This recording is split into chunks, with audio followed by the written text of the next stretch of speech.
Ingrid Dela Paz, born April 10, 1994, is a Filipino former actress. Her first on-screen appearance was an episode of Malala Mokaya.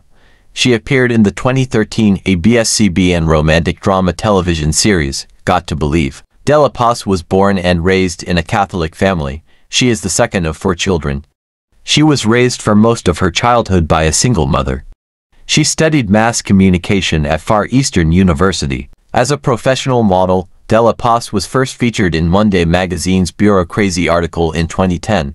She signed with a modeling agency at the age of 16.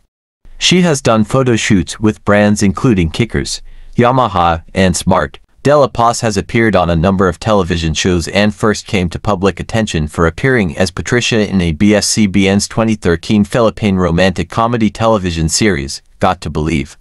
The series aired on ABS-CBN and worldwide on the Filipino channel from August 26, 2013 to March 7, 2014. Oh my gosh!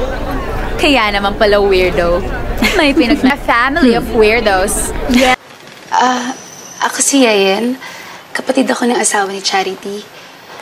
Alam mo bang nasa Saudi na ngayon si Charity? Kapatid ko ngayon, si Arvin. Yung asawa niya. Kailangan ng mga bata ng tulog mo. Kung naging malapit kayo ni Charity noon, wala na akong ibang malalapitan eh. Sarap po ng ulam niyo, tita. Ang nanay mo, Tyrone, ka na lang mag-basketball. Merienda tayo.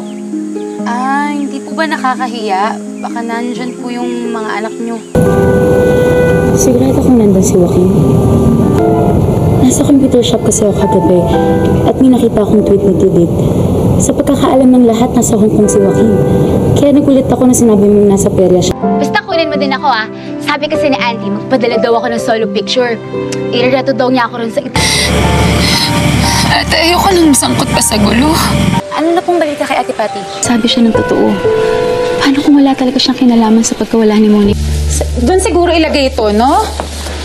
Ay, Manang Celine. Salamat, Ma'am Celine.